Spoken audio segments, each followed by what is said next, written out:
Hi friends, मैं आकांक्षा शर्मा जी की with आकांक्षा में आपका स्वागत करती हूँ। आंगनवाड़ी सुपरवाइज़र में 2017 के हमारा एक कोर्स चल रहा था, जिसमें हम 2017 के सुपरवाइज़र के पूरे पेपर करवा रहे हैं। 6 भाग इसके करवा चुके हैं और आज हम इसका 7वां भाग कर रहे हैं। लगभग 87-88 क्वेश्चन इसके हो चुके थे। साथ में इसकी व्याख्या भी है, जिससे एक प्रश्न से कितने जुड़े हुए प्रश्न आ सकते हैं वो हम कर सकते हैं। सारी शिफ्ट के अगर पेपर भी किसी ने कर लिए 2017 के, तो 70-80 नंबर 100 में से कोई कहीं भी आपके नहीं जाएंगे। 200 का टेस्ट होगा तो 170-80 नंबर कहीं नहीं जाएंगे, क्योंकि ऑलमोस्ट टॉपिक सेम है और ऑलमोस्ट टॉपिक से आपने वर्तमान को, करंट को अपडेट करते हुए याद कर लिया तो आपका पेपर ज़रूर निकल जाएगा। तो चलिए स्टार्ट करते हैं। देखो, इसके 87 क्वेश्चन कर चुके थे। कंप्यूटर वाला जो हमारा जो टेस्ट चल रहा था, उसके आगे कंप्यूटर के बाद नियम, अधिनियम, बाल विकास, ये वाला पोर्शन आएगा।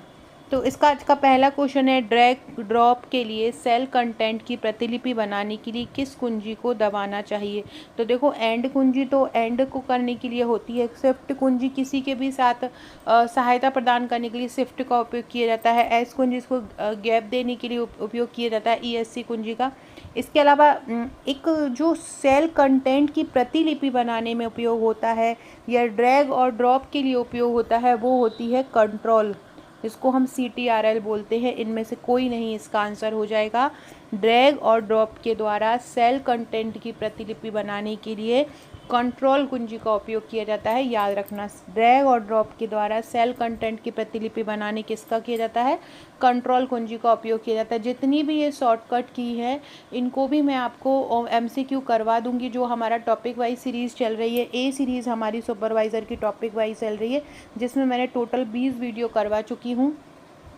कल मैंने आनुवांशिक रोग करवाया था, उसके पहले मैंने घरेलू हिंसा अधिनियम करवाया था, उसके पहले जो बच्चे की प्रारंभिक देखभाल करवाई थी, उसके पहले सहसा व्यवस्था करवाई थी। तो ऐसे टॉपिक वाइज हमारे चल रहे हैं। प्रसव चरण भी मैंने करवा दिए हैं, गर्भावस्था चरण भी करवा दिए हैं। तो अगर आपने हमारी A सीरीज़ नहीं है तो नहीं देखी है तो ज़रूर देख लीजिएगा, डिस्क्रिप्सन बॉक्स में लिंक मिल जाएगी। और साथ में ये अगला जो वीडियो लेके आऊँगी मैं, ये जितनी भी ये शॉर्टकट की है, इनसे जितने भी MCQ बन सकते हैं वो हम करेंगे, क्योंकि ये भी बहुत इम्पॉर्टेंट है। अगला है, सभी स्लाइड्स पे बैकग्राउंड इमेज जोड़कर आप सबका एक समान रूप कैसे बना सकते हैं। एक स्लाइड, सभी स्लाइड पे बैकग्राउंड इमेज जोड़कर, किसी भी कोई भी आपको एक कोई स्लाइड बना रही है और एक बैकग्राउंड इमेज जोड़ना है आपको, जो पीछे हमेशा दिखेगा। और कोई भी आप उसमें कुछ भी नोट करोगे तो वो बैकग्राउंड सबको समान रूप से दिखेगा। कि एक टेम्पलेट बनाकर दिखेगा, बिल्कुल नहीं। ऑटो करेक्ट विजार द्वारा नहीं। स्लाइड मास्टर को संपादित करके आप एक बैकग्राउंड में जो है इमेज जोड़ सकते हैं। किसका, स्लाइड मास्टर को संपादित करके या स्लाइड मास्टर को एडिट करके। जैसे ही स्लाइड मास्टर को आप एडिट करेंगे तो आपका क्या होगा कि सभी स्लाइड पर एक ही बैकग्राउंड इमेज आ जाएगा, मतलब पीछे एक इमेज आ जाएगा। कैसे आ पाएगा, जब आप स्लाइड मास्टर को एडिटिंग करेंगे। माइक्रोसॉफ्ट पावर पॉइंट में जो स्लाइड मास्टर होता है वो एक स्लाइड होती है। इसमें विषय होता है, मतलब सब्जेक्ट होता है, लेआउट होता है, पृष्ठभूमि रंग होते हैं, फॉन्ट होते हैं और सभी स्लाइड्स की पोजीशनिंग के बारे में जानकारी एकत्रित होती है। मतलब कौन सी स्लाइड किस पोजीशन पर होना चाहिए, ये मास्टर स्लाइड से आप कर सकते हैं। स्लाइड मास्टर में परिवर्तन करके सभी स्लाइड में आसानी से परिवर्तन किया जा सकता है। तो अगर अभी कभी भी स्लाइड में परिवर्तन की बात आ जाए तो आपको स्लाइड मास्टर को ही संपादित करना, मतलब होता है एडिटिंग करना। जब भी आप मोबाइल में देखते होंगे, मोबाइल में कुछ काम करते होंगे, जब भी आपको कुछ भी बनाना है, करना है, कुछ भी सुधारना है, तो आप किस पे टिक करते हो, आप एडिटिंग पे करते हो, एडिट करते हो। एडिट को बोलते हैं संपादन, है ना। तो जैसे ही अब अगर आप पावर पॉइंट पे काम कर रहे हो, पावर पॉइंट पे काम करके आपको स्लाइड पे कुछ भी परिवर्तन करना है, स्लाइड में कहीं भी इधर उधर खिसकाना है, बैकग्राउंड जोड़ना है, कुछ भी हटाना है, तो आप क्या करोगे, एडिटिंग ही करोगे, मतलब संपादन ही करोगे। तो किसका करोगे, स्लाइड मास्टर का। अगला क्वेश्चन है, आप अपने लोकल होस्ट मतलब IPv जो 6 है उसके साथ लूप बैक का पता पिंग करना चाहते हैं, आप फिर क्या टाइप करेंगे। देखो, ये IPv6 ये प्रोटोकॉल होते हैं। IPv6 हुआ, IPv8 हुआ, इनका जो अलग अलग साइज होता है। जैसे कि IPv6 जो होता है वो 128 बिट का होता है। IPv6 याद रखिएगा, ये भी पूछा जाता है IPv6 कितने बिट का होता है। तो IPv6 होता है वो 128 बिट का होता है IPv6। IPv6 एड्रेस का साइज कितना होता है? 128 होता है। और एक होता है IPv4। IPv4 का साइज जो होता है वो 32 बिट होता है। IPv6 का साइज कितना होता है? 128 बिट। और एक IPv4 होता है, उसका साइज कितना होता है? उसका 32 बिट होता है। तो अगर आप अपने लोकल होस्ट IPv6 के साथ लूप बैक का पता पिंग करना चाहते हैं तो आप क्या टाइप करोगे? तो आपको पिंग .a1 को पिंग करना पड़ेगा। पिंग, फिर ये जो आप जो समानुपात का निशान लगा सकते हैं और 1, ये इसको आप अगर इसके साथ अपन IPv6 के साथ अगर आपको अपना पता करना हो, पता पिंग करना हो तो क्या करेंगे? पिंग .1। IPv का फुल फॉर्म होता है इंटरनेट प्रोटोकॉल वर्जन, और ये वर्जन 6 है। IP का एड्रेस, IP का इंटरनेट प्रोटोकॉल होता है, इसको IP एड्रेस भी बोलते हैं। इंटरनेट, किसी भी इंटरनेट का ये एक पर्टिकुलर एड्रेस होता है। और इसके साथ आप लूप बैक का पता पिंग करना चाहते हैं तो क्या होगा? पिंग करना चाह रहे हैं तो इसलिए जाएगा पिंग।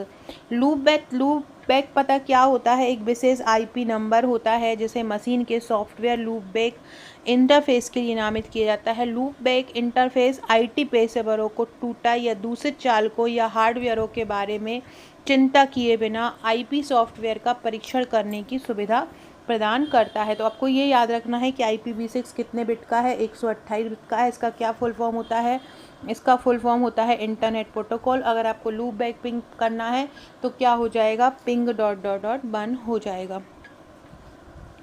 अब ये गणित का सवाल है, गणित के सवाल हम अलग से करेंगे। अब हम प्रबंध के क्वेश्चन करते हैं। मूवी प्रोजेक्टर का एक उदाहरण कौन सा है?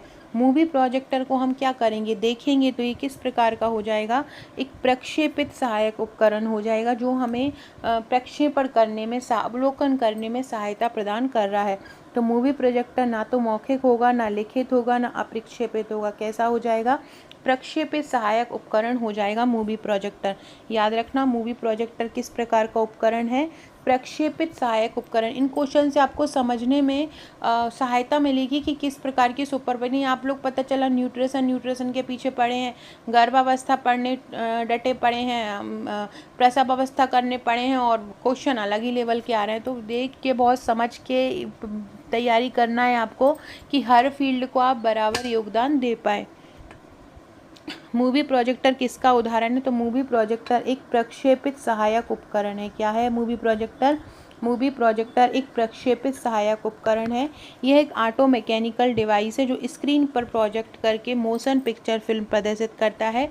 यह प्रक्षेपित सहायक उपकरण, मतलब इसको हम अवलोकित कर सकते हैं और यह अध्यापन में सहायक है। तो याद रखिएगा, ये प्रबंधकीय गुण में आया है। जो तृतीय खंड है सुपरवाइजर के सिलेबस का, उसमें ये क्वेश्चन आया है।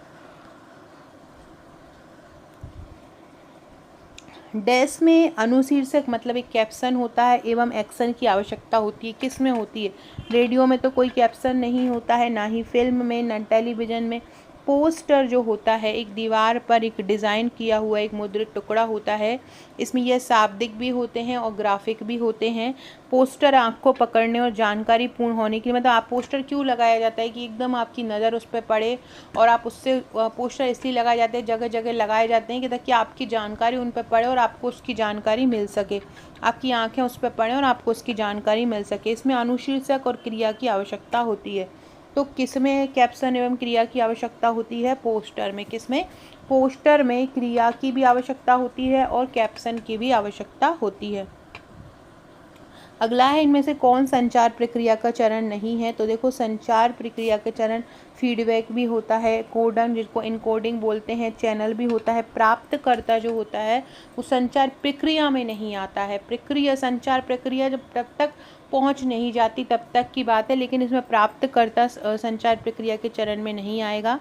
संचार एक ऐसी प्रक्रिया जिसमें आप अपनी बात को दूसरे लोगों तक पहुंचाते हैं विभिन्न माध्यमों द्वारा।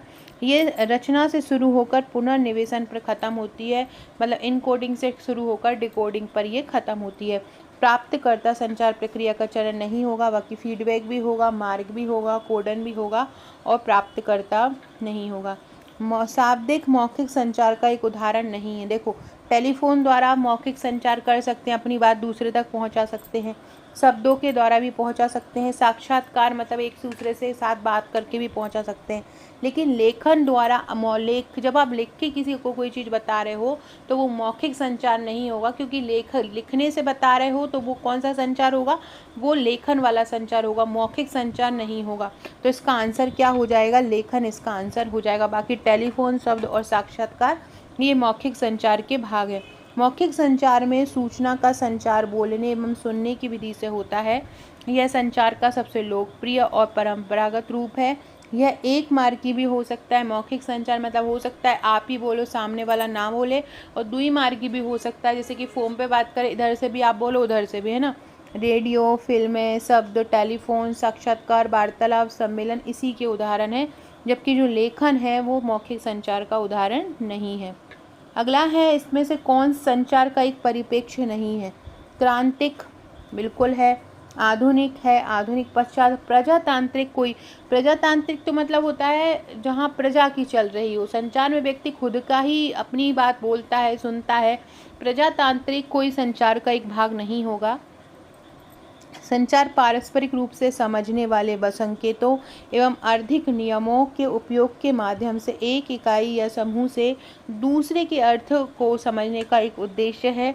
संचार का प्रजातांत्रिक उद्देश्य नहीं होता है, क्योंकि जिसके पास साधन है वही संचार कर सकता है। प्रजातांत्रिक में ऐसा नहीं, प्रजातांत्रिक में ऐसे भी लोग होते हैं जिनके पास साधन नहीं होता। तो संचार का परिप्रेक्ष्य प्रजातांत्रिक नहीं होगा, क्रांतिक भी होगा, आधुनिक भी होगा, आधुनिक पश्चात भी होगा, याद रखिएगा।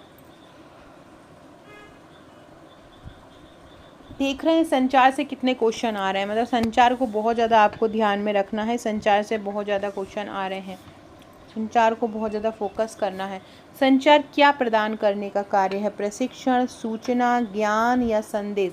संचार क्या करता है, तो संचार सूचना प्रदान करता है। संचार एक स्थान से दूसरे स्थान पर सूचना स्थानांतरित करता है।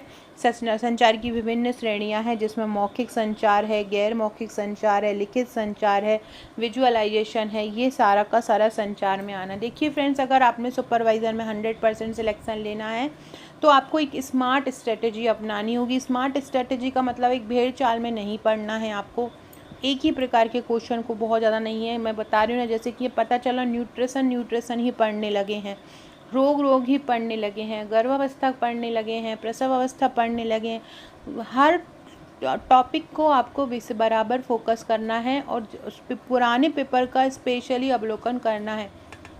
यही कारण है कि मैं अपने चैनल पर 2017 के पुराने पेपर भी सॉल्व करवा रही हूँ। ये 7वां भाग है। इसके पहले 6 भाग में ज़रूर जितने भी क्वेश्चन हैं देख लीजिएगा। नहीं देखें, प्ले लिस्ट की लिंक आपको डिस्क्रिप्शन बॉक्स में मिल जाएगी। जैसे ही आप मेरे चैनल में इस वीडियो के नीचे जाओगे तो आपको सारी प्ले लिस्ट मिल जाएंगी। हमारे चैनल पर अलग अलग कोर्स चल रहे हैं, जैसे कि ए सीरीज़ चल रही है, जिसमें मैं आपको टॉपिक वाइज वीडियो बनवा रही हूँ। इसके अलावा एक 11,001 प्रश्नों का प्रश्न बैंक चल रहा है, जिसमें लगभग 4 वीडियो हो चुके हैं। एक मॉडल प्रैक्टिस सेट करवा रही हूँ, मॉडल प्रैक्टिस सेट में करीब 10 प्रैक्टिस सेट हो चुके हैं। इसके अलावा एक योजनाओं का हमारा चल रहा है, योजनाओं में 5 वीडियो हो चुके हैं।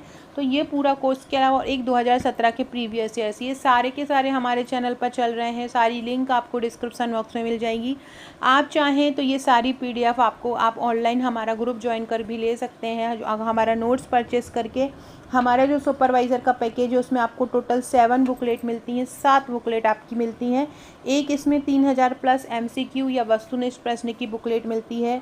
एक आपको 1000 वन लाइनर की बुकलेट मिलती है और 5 बुकलेट आपको थ्योरी की मिलती हैं। ये तो हो गई आपकी बुक्स की बात, जो कि आपके घर पे पहुंचेंगी। इनके साथ आपको मिलता है एक व्हाट्सएप का ग्रुप, एक टेस्ट ग्रुप और टेलीग्राम पर, और एक PDF ग्रुप। व्हाट्सएप ग्रुप पर हम दिन भर तैयारी करवाते हैं, दिन भर इंपॉर्टेंट फैक्ट दिए जाते हैं। डेली आपका रात को 10 बजे टेस्ट होता है। हर रोज़ रात को टेस्ट के बाद आपको एक टॉपिक बनाकर एक PDF दी जाती है। हर रोज़ का एक टॉपिक रहता है, एक सिलेक्टेड टॉपिक रहता है, ऐसा टॉपिक जहाँ से प्रश्न आना ही है, ऐसे टॉपिक आपको दिए जाते हैं। और फिर अगले दिन रात को 10 बजे उसका टेस्ट लिया जाता है। जैसे कि आज हमारा जो टेस्ट है हमारे ग्रुप में वो योजनाओं का है। योजना में मिशन शक्ति योजना हुई है, जितनी भी आंगनबाड़ी से संबंधित संबंधित योजना हुई हैं, जो उससे जुड़ी हुई योजना है, ऐसी योजनाओं का टेस्ट आज लिया जाएगा। उसके पहले घरेलू हिंसा अधिनियम का टेस्ट हुआ था, उसके पहले नेतृत्व का टेस्ट हुआ था।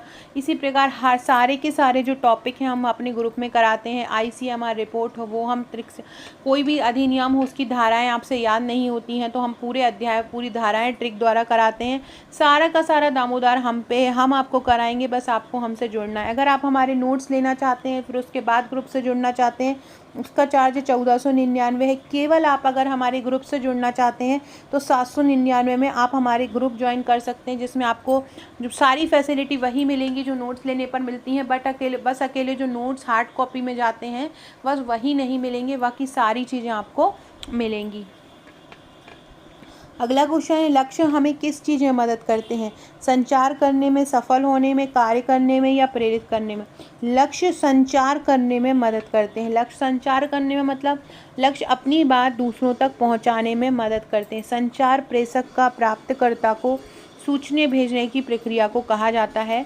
इसमें सूचना भेजने के लिए कई प्रकार के माध्यमों का प्रयोग होता है। यदि इनका लक्ष्य निर्धारित होता है तो संचार करने में आसानी होती। तो याद रखिए, लक्ष्य क्या करते हैं? संचार करने में मदद करते हैं। निम्नलिखित में से कौन सा अशाब्दिक संचार है जो बिना शब्दों के होता है? चेहरे के हाव भाव तो अशाब्दिक संचार है, हाव भाव में कोई शब्द नहीं बोला जा रहा है। दिखावट भी अशाब्दिक संचार है। मुद्रा, चेहरे की मुद्रा बनाना, ये भी अशाब्दिक संचार है। उपयुक्त सभी, ये सारे के सारे अशाब्दिक संचार होंगे क्योंकि इसमें शब्दों का प्रयोग नहीं किया है। अशाब्दिक संचार वही होता है जिसमें शब्दों का प्रयोग नहीं होता है। संचार का सबसे प्रभावशाली तरीका कौन सा है? फ्रेंड्स, ये देखिए, ये सारी बुकलेट आपको हमारे सुपरवाइज़र के पैकेज में मिलेंगी। ये टोटल 7 बुकलेट मिलेंगी। इसके अलावा नोट्स का ग्रुप का मैं बता चुकी हूँ, ग्रुप मिलेगा। ग्रुप में बहुत शानदार तैयारी करवाई जा रही है।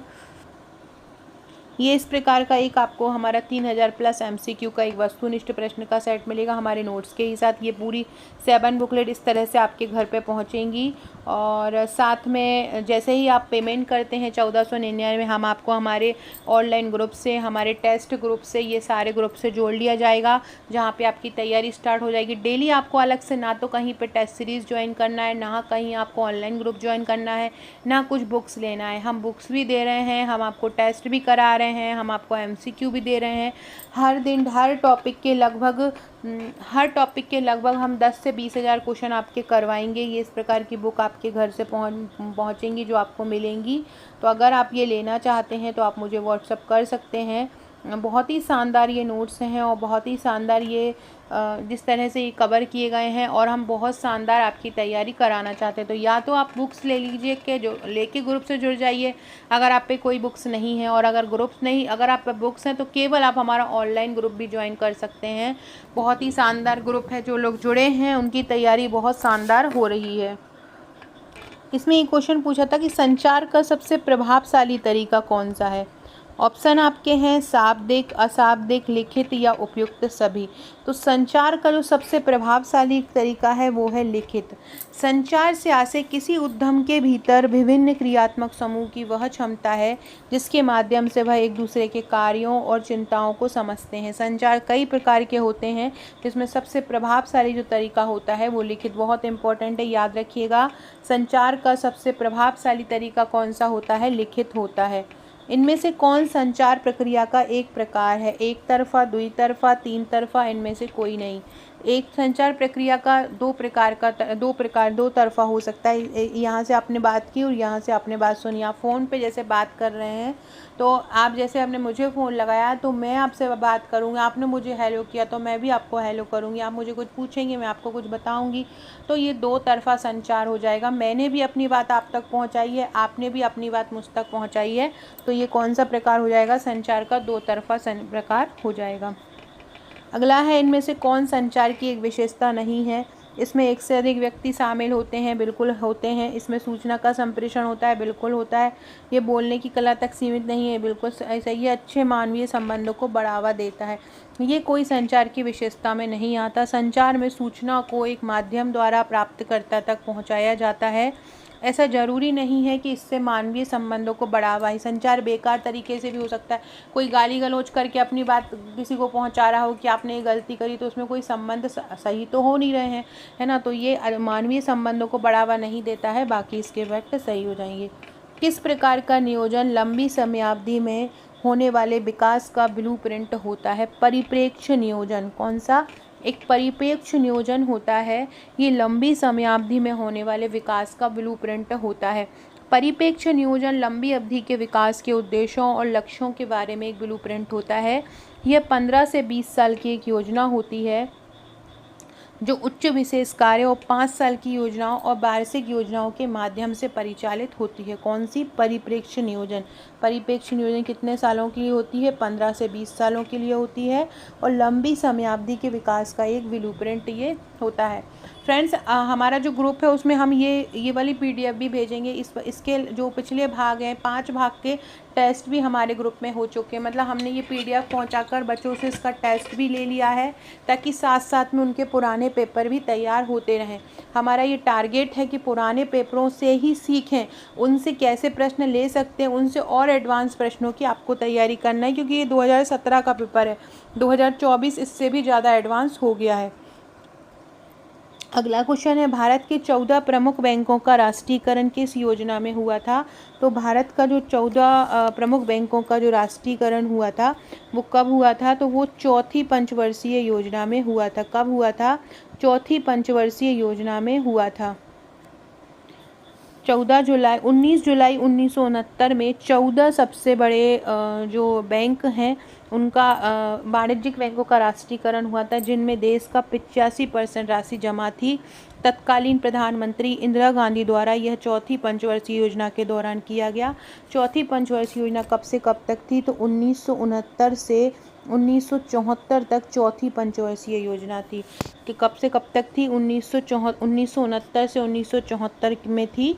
इस समय इंदिरा गांधी प्रधानमंत्री थी और इस समय 14 बैंकों का राष्ट्रीयकरण हुआ। हरित क्रांति के तहत कृषि में सुधार हुआ और बांग्लादेश मुक्ति के लिए युद्ध भी हुआ था। इसमें जो लक्ष्य था वो 5.6% विकास दर था, लेकिन इसका जो परिणाम रहा वो 3.3 ही रहा। 5.6% लक्ष्य था, लेकिन कितना रहा? 3.3 था। याद रखिएगा। चौथी पंचवर्षीय योजना कब लागू हुई? 1969 से 1974। इसके पहले योजना अवकाश था 66 से 69 तक जो था। तीसरी पंचवर्षीय योजना के बाद योजना अवकाश दे दिया गया था। किस पंचवर्षीय योजना को महालनोबिस योजना भी बोलते हैं? दूसरी पंचवर्षीय योजना को महालनोबिस योजना भी बोलते हैं। कौन सी? जो दूसरी पंचवर्षीय योजना आई थी उसको हम महालनोबिस योजना भी बोलते हैं। किस योजना को बोला जाता है? महालनोबिस योजना। दूसरी पंचवर्षीय योजना को बोला जाता है। 1956 से 1961 के बीच ये आई थी और महालनोबिस योजना 1955 में जवाहरलाल नेहरू द्वारा इसके लिए योजना बनाई गई थी। इसमें घरेलू उपयोग के लिए औद्योगिक निवेश के पैटर्न में बदलाव किया गया। पहली जो योजना थी वो हेरोल्ड डॉमर मॉडल पर आधारित थी। तीसरी पंचवर्षीय योजना थी वो सैंडी व चक्रवर्ती मॉडल पर आधारित थी, है ना। 5वीं पंचवर्षीय योजना धर मॉडल पर आधारित थी। इस प्रकार से ये पूरी योजनाएं थी। इनके लिए अलग मैंने आप लोगों के लिए पंचवर्षीय योजना का एक वीडियो भी बनाया और हमारे ग्रुप में हमने सारे मॉडल पूरी जितनी भी 12 पंचवर्षीय योजना थी, 12 की 12 पंचवर्षीय योजना के लिए हमने जो है मॉडल बता दिए थे कि कौन सी पंचवर्षीय योजना किस मॉडल पर आधारित। जैसे तीसरी पंचवर्षीय योजना जो थी इसमें चीन युद्ध हो गया था, तो चीन युद्ध के कारण ये जो है काम में नहीं आ पाई थी, मतलब आगे नहीं बढ़ पाई थी और इसको बीच में ही इसके तीसरी योजना के बाद में ही गैप दे दिया गया था। इसका लक्ष्य जो था तीसरी पंचवर्षीय योजना का वो 5.6 था, जो वो हासिल नहीं कर पाई थी। तीसरी पंचवर्षीय योजना को गाडगिल योजना भी बोला जाता है। कौन सी बोला जाता है? तीसरी पंचवर्षीय योजना को गाडगिल योजना भी तीसरी पंचवर्षीय योजना को बोला जाता है। 5वीं पंचवर्षीय योजना में आत्मनिर्भरता लक्ष्य था। कौन सा? 5वीं पंचवर्षीय योजना में क्या था? आत्मनिर्भरता 5वीं योजना का लक्ष्य था। ये पंचवर्षीय योजना के जितने भी क्वेश्चन थे, मेरे नोट्स के साथ आपको एक एमसीक्यू की बुकलेट मिलेगी। उसमें करीब मैंने 90 या 100 क्वेश्चन डाले हैं पंचवर्षीय योजना के, वहाँ से बाहर एक भी क्वेश्चन नहीं जाएगा। चौथी योजना के मैं बता दिया मैंने, चौथी योजना के समय इंदिरा गांधी जो थी वो इंदिरा गांधी इसमें प्रधानमंत्री थी।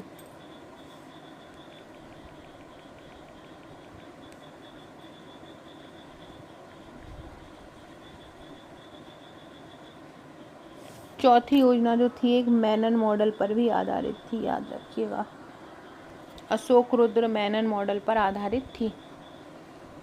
कौन सी पंचवर्षीय योजना हेरोल्ड डॉमर मॉडल पर आधारित थी? मैंने अभी बताया, पहली पंचवर्षीय योजना हेरोल्ड डॉमर मॉडल पर आधारित थी। और पहली पंचवर्षीय योजना 1951 से 56 तक पहली पंचवर्षीय योजना आई थी। चौथी जो योजना थी वो गार्डियल फार्मूले पे आधारित थी। और तीसरी जो थी वो संडी और चक्रवर्ती मॉडल पर आधारित थी। इस प्रकार अलग अलग योजना के जो है अलग अलग मॉडल थे। सारे मॉडल आपको याद करना है। मैं एक एमसीक्यू लाके इनके मॉडल भी आपको याद करवा दूंगी। हेरोल्ड डॉमर आर्थिक विकास का एक शास्त्रीय केनेशियन मॉडल है। इसका उपयोग विकास अर्थशास्त्र में किया जाता है ताकि पूंजी की बचत और उत्पादकता के स्तर में अर्थव्यवस्था की विकास दर को समझा जा सके। इस मॉडल पर पहली पंचवर्षीय योजना बनी थी। जो हेरोल्ड डॉमर मॉडल है उस पर पहली पंचवर्षीय योजना बनी थी। महालनोबिस मॉडल है उस पर दूसरी पंचवर्षीय योजना बनी थी। जो महालनोबिस मॉडल आया था उस पर कौन सी बनी थी? महालनोबिस पे दूसरी बनी थी। सारी की सारी पंचवर्षीय योजना आपको बहुत अच्छे से कर लेनी है। यहाँ से पंचवर्षीय योजना से आपको बहुत सारे प्रश्न देखने को मिलेंगे। पंचवर्षीय योजना से सीधे सीधे आपको डायरेक्ट प्रश्न देखने को मिलेंगे। और पंचवर्षीय ऐसा क्वेश्चन है कि जहाँ से आपको सारे प्रश्न लगभग मिल ही जाएंगे, हर जगह पर ही मिल जाएंगे।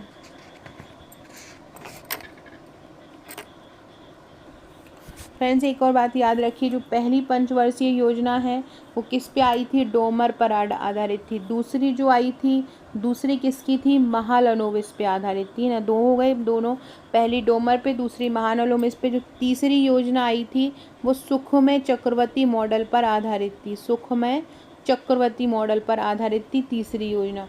चौथी जो योजना थी वो गाडगिल, चौथी गाडगिल पर है। और जो पांचवी योजना है वो धर मॉडल पर आधारित है। पांचवी जो योजना है धर, और एक आठवीं योजना आई थी वो डब्ल्यू मिलर मॉडल पर आधारित थी। और सातवीं योजना जो थी वो वस्तु मजदूरी योजना पर आधारित थी। अगला है, भारत में योजना अवकाश की अवधि कौन सी है? तो भारत में योजना अवकाश 3 साल के लिए गैप दिया गया था। जो तीसरी योजना के बाद जो तीसरी योजना थी 1961 से 66 में थी, और 66 से 69 तक गैप दे दिया गया था क्योंकि बहुत ज़्यादा आर्थिक कमी आ गई थी, कमी की तंगी चल गई थी, जिसके बाद योजना अवकाश दिया था तीसरी। क्योंकि तीसरी योजना के बाद बहुत ज़्यादा जो योजना थी विफल हो गई थी, लक्ष्य भी प्राप्त नहीं कर पाया था, इसलिए इसमें क्या किया था, तीसरी योजना की विफलता के कारण योजना अवकाश दिया था। इसके बाद पाँचवीं योजना के बाद सरकार चेंज हो गई थी, कांग्रेस से जनता पार्टी से आ गई थी, तो उसके बाद 2 साल का अवकाश पाँचवीं योजना में दिया था। और सातवीं योजना के बाद भी 2 साल का अवकाश दिया था। तो टोटल तीसरी योजना के बाद कितने का दिया? 3 साल का दिया। पाँचवीं योजना के बाद 2 साल का दिया तो हो गए 5, और सातवीं योजना के बाद फिर 2 साल का दिया तो हो गए 7। टोटल 7 वर्षों का अवकाश जो है पूरी योजना पहली से 12वीं योजना के दौरान टोटल 7 वर्षों का अवकाश दिया गया है। ये आपको याद रखना है। किस अवधि को आयोजना इतिहास कहा जाता है? आयोजना इतिहास कहा जाता है 1966 से 69 को, क्योंकि इसमें 3 साल की योजना की अवकाश कृषि और गंभीर खाद्य की कमी के कारण हो गया था, और वार्षिक योजनाएं बनी थी 3। इसमें एक नई रणनीति आई थी, इसी को आयोजना इतिहास कहा गया था। तो कब आई थी ये? 1966 से 69।